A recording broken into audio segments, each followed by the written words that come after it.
Hello, everybody, and welcome to this very special episode of How to Contribute. Today, we are talking about how to contribute to Redux, and we have one of my favorite people on the internet, Mark Erikson here. Hi, Mark. Hi, greetings. So, Mark, for those who don't know you, do you want to go ahead and quickly introduce yourself and your relation to Redux? Sure.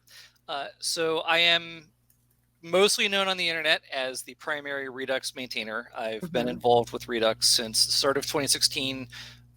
Actually became a maintainer in mid 2016. I'm also generally known for a couple other things. One, popping up in basically every social media thread that even mentions the word Redux in any way and leaving very long comments.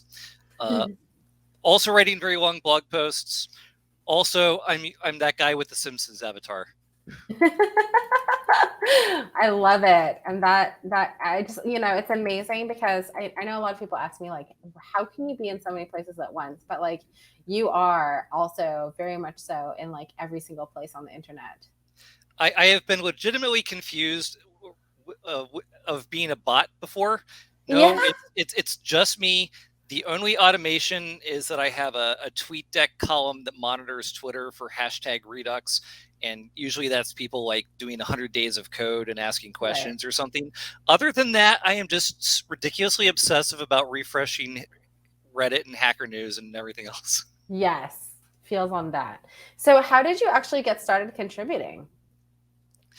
Sort of by accident. So my own history with React and Redux starts in mid 2015. I'd been doing JavaScript and Backbone at work for a few years, and I'd heard about this React thing and figured it was worth trying to learn it myself. Did my usual thing of trying to read some blog posts and go through some tutorials online.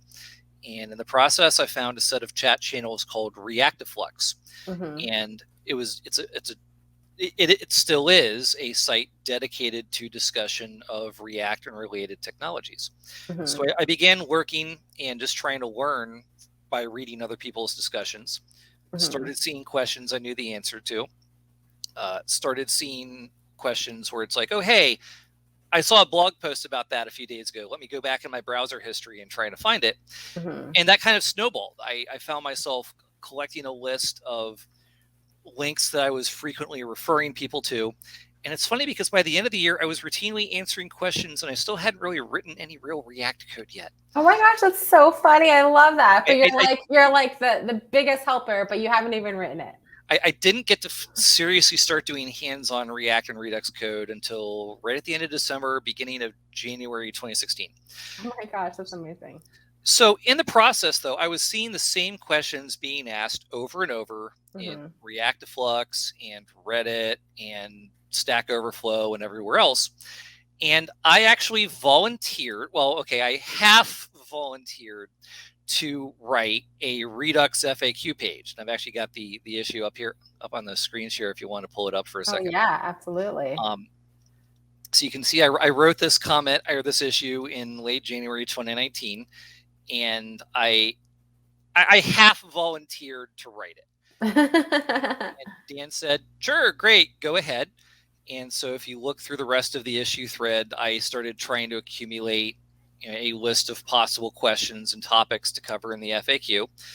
And I had a fair amount of free time in February and March. And I sat down and I went through like Dan's answers on Stack Overflow and various other articles and issues and discussions and pulled together an FAQ page, and that got merged. And at that point, Dan gave me commit rights to the Redux repo, but I really didn't feel like I had permission to do anything related to the code yet. So for the next couple months, I was just helping triage issues, answer questions, maybe closing issues if they were better suited for somewhere else. Dan had already been hired by the React team to work on React. And so he handed over the maintainer keys to myself and Tim Dorr in summer of 2016. Honestly, it wasn't for another few months after that I really felt like I knew and owned the code enough to have a real say in it. But that's how I got started. I just volunteered to write an FAQ page and things took off from there. And like every other open source maintainer story, I started with documentation. Like nobody ever believes that or takes that seriously when I say it. It's a very common thing. And Uh-huh. I think it is a good place for a lot of people to start, because Absolutely. documentation is never done. There is Yes. always an infinite amount more work that could be done, no matter how complete it seems. And I mean, we have people submitting PRs that are, fixing a single character typo. Yeah. And honestly, that's not a bad place to start, because at least it gets through the process of, how do I clone the repo? How do I edit the docs? Where are the docs located? How do I submit a PR? Like, it's actually not a bad place to get going. Yeah, I love that. I always wish I had more time, because like sometimes I am going through documentation. I'm like, oh, there's like 5 things I want to fix, but I just don't have time, but somebody should fix it, So I feel you. Well, can you give us a tour of the repo and just like how to navigate it? Sure. So the first thing to note is that we Mhm. actually have 3 primary repositories within the Redux organization on GitHub. And Mhm. that's because we have 3 primary libraries. There's the Mhm. Redux Core library, which is Mhm. the actual create store API. Mhm. There's React Redux, which is our UI bindings to let your React components interact with the Redux store. Mhm. And then there's Redux Toolkit. And Redux Toolkit is actually how we want people using Redux today. It's a Mhm. second library that wraps around the Redux core, and Mhm. it provides our APIs that make it simpler to do things like setting up the store, creating reducers and actions, making requests, fetching data, and that sort of thing. So when we say Redux, most people are probably thinking of just the core library, Mhm. but from our perspective, it really encompasses all 3 of those libraries. And in terms of activity, the Redux Toolkit repo is where the vast majority of the development work is happening today. Okay. The Redux core itself is stable, and there really is no active development going on there. Hmm. React Redux, we're about to release version 8. The code on that is done, and I'm basically waiting on the React team to release React 18 before this Mhm. goes final.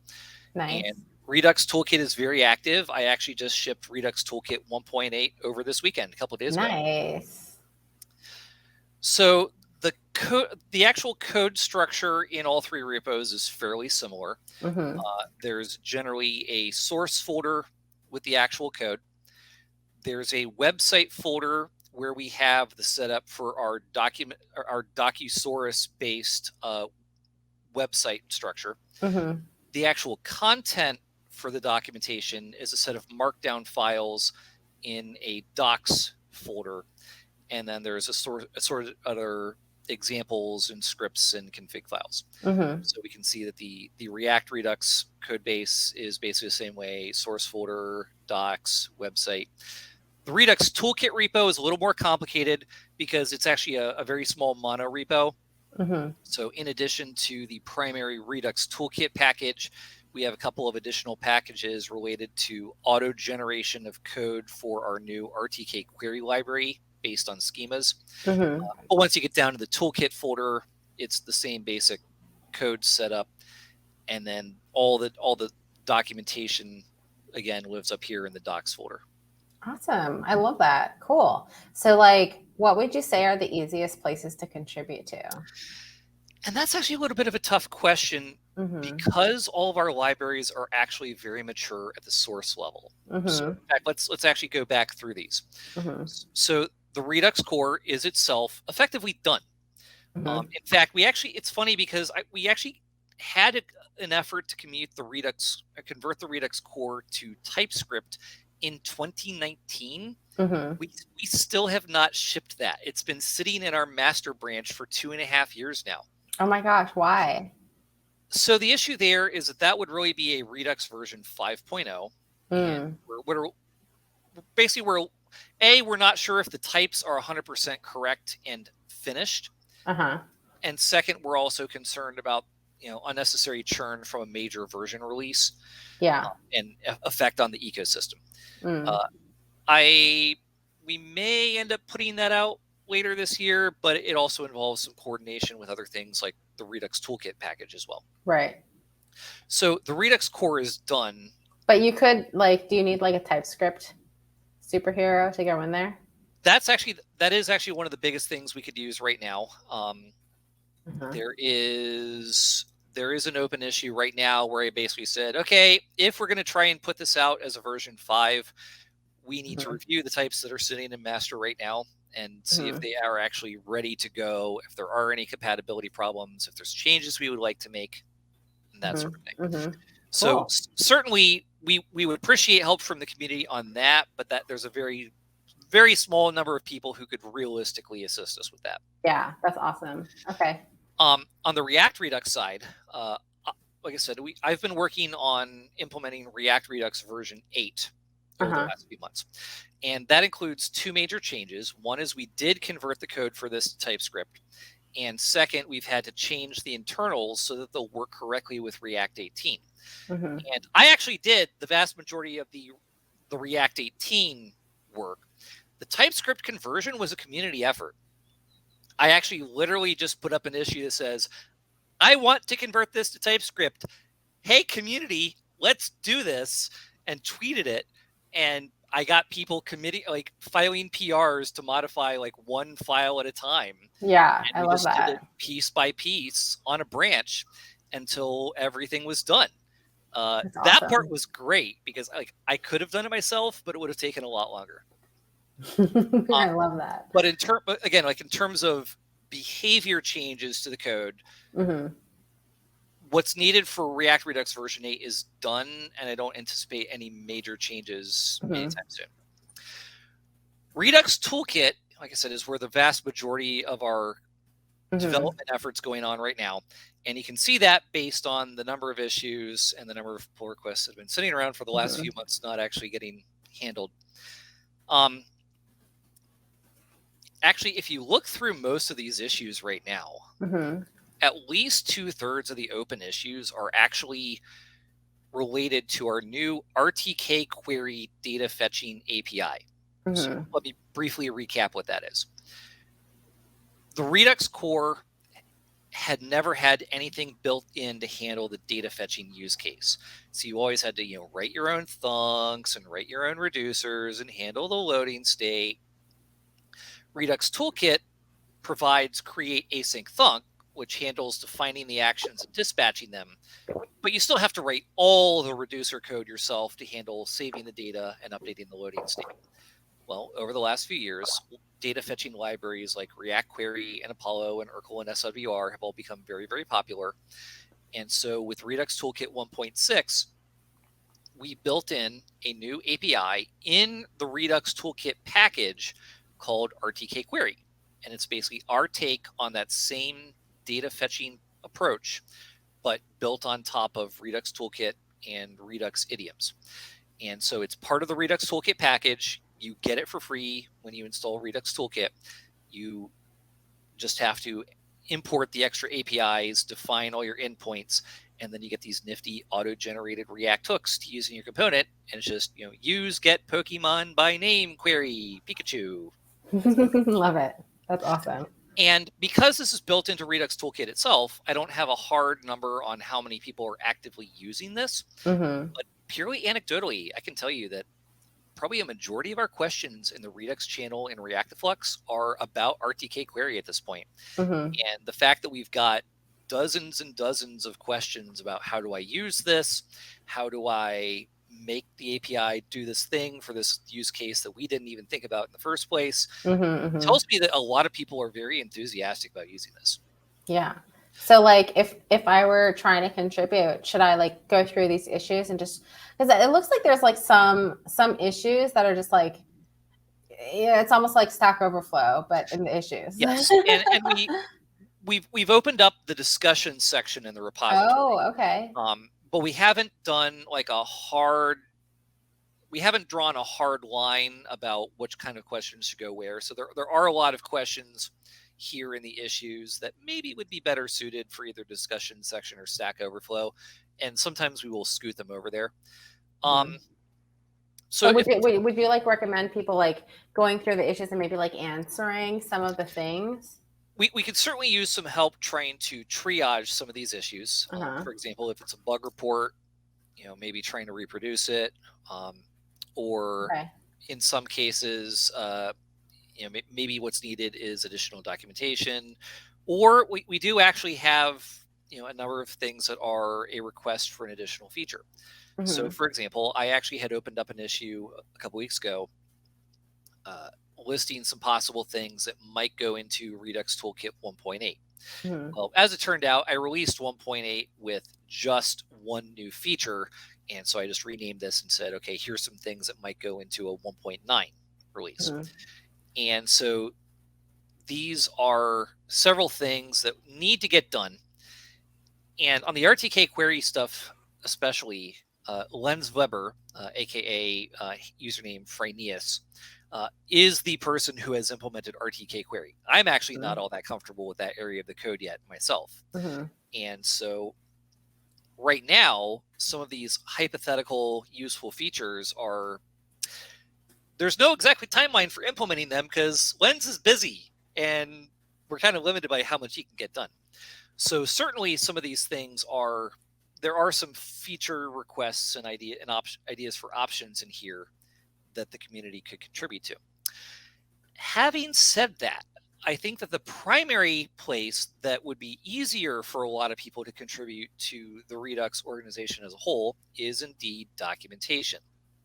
And if we go back through all three of these repositories, I've tried to tag a lot of these issues with a docs label. And in fact, in the case of the Redux Core specifically, 2.5 years ago, I filed an issue that said, I want to we're rewrite still in 2019, all so our docs. Yeah. And we've made a lot of good progress on here. Like I've rewritten the tutorials. I've added some of the usage guides on things like thunks and selectors. I hope to write some documentation on side effects stuff very soon. But there's a lot more stuff in the core Redux docs that need to be redone. There's still pages that show older patterns for writing Redux code. There's a lot of new material that I'd love to add. And I've actually tried to add kind of like topic pages for what are the things I would like to add to each subcategory. You've like set it up so nicely for somebody to just come in there and help. So well and truly, there is a ton of stuff in the Redux Core and on the React Redux side. Here's a specific one. We have a tutorial in the React Redux docs, but the tutorial was actually written about 4 years ago, and it only shows using the legacy Connect API. And the Redux logic that's in there is the older handwritten style. And I'd really like to have an updated tutorial in the React Redux site that just introduces the hooks API. And we actually had a couple people who were working on that, and unfortunately they got too busy and had to drop that effort. So someone could pick up where they left off and complete that. And we've also got some other entries in here for things like we could use a usage guide page on how to use hooks more effectively. It might be helpful to have some information on like performance behavior and things like that. And let's see, on the Redux Toolkit side, maintainer's job is never done. I'm sleepy already thinking about all this. I'm like, geez. Tell me about it. On the Toolkit side, I'm pretty sure there's some docs issues. But you know what's amazing is like most maintainers are like, yeah, we could use help with the docs. And you're like, yeah, we could use help with the docs. And by the way, I've outlined every single thing I want done with the docs and given you, like help, versus like, yeah, help with the docs. People are like, okay, but like what? My problem is I have far more ideas popping out of my head than I ever have time to work at myself. Yeah. And it's either a good thing or a bad thing that I keep writing them down. I mean, it's good that they're written down. It's bad that they're just sitting there in the issues list. Oh my gosh, it's like really, really good. Let me make one other pitch for something that is not even strictly Redux related at all. And yes. Tracy, you've heard me rant about this before. Yes, I have. So one of the biggest problems one of the biggest strengths of the React community is we have dozens of different options for tools and libraries and patterns we can use. One of the worst things about the React community is we have all these different choices. Now, which ones do you pick? Yes. And The React team has deliberately tried to stay out of recommending certain patterns. One, because React itself doesn't do all that much, but also because they don't want to be seen as playing favorites. Right. So I see on a daily basis people asking for the 5 millionth time, what state management library should I use? Yeah. When should I use context versus Redux? Should I use CSS modules or CSS and JS or Sass? Should I use Next or CRA or V or write my own Webpack? These are all questions that everybody's asking, and there is no reasonably authoritative place that gives guidance on those topics. So a year ago, I decided to try to get an effort started to create a community-driven, curated information site that would try to be a best practices resource for what options exist in different categories and have the community fill out the content for those. And I created a repo. I created a discussion thread where I laid out, here's my vision for what this site should be. And I got some positive feedback. And then also mostly crickets. Yeah. So I created the initial page. There is a site that is up, and it has a couple pages. So pretty. So I created like a state management overview and a Redux page. And what I'm envisioning is not tool A is better than tool B. It's not a competition, but rather, what is this tool? What problems does it solve? When should I consider using it? When should I consider using something else? And then maybe once we have enough content filled out for a category, maybe offering like a little bit of a flow chart or a decision tree that says, here's when you could help pick A over B. And my idea is that the React community would come together and fill this out. Like, I want the people who wrote different libraries and tools to tell me what is the best pitch for using your tool, and also when should you avoid it. Yeah. And there's actually been just a little bit of motion on this in the last couple of weeks. David Khorshid, author of XState, came through and filled out the XState page. Daishi Kato, author who works on the Poimandres organization libraries like Jotai and Zustan and Valtio, is working with someone to get a page up. I have hopes that I might be able to spend a bit more time on this in the next couple months, but this truly can't be a Mark is rating everything task, because I just don't have the time. And I want it. I'm not even the best expert on most of these topics. I want the community to fill this out. That's my goal. And honestly, right now, literally what we need is just for people to come in and start writing pages and contributing content. Like, I'm happy to play editor and supply like the guidance on the editorial voice and say, no, that's not quite the phrasing we're looking for here. But literally, we just need people to start writing pages for this. Yeah, I love that. Well, we are releasing something called framework.dev soon. I think it's react.framework.dev is going to be what it is. And it will give you like a selector of like, okay, compare these libraries.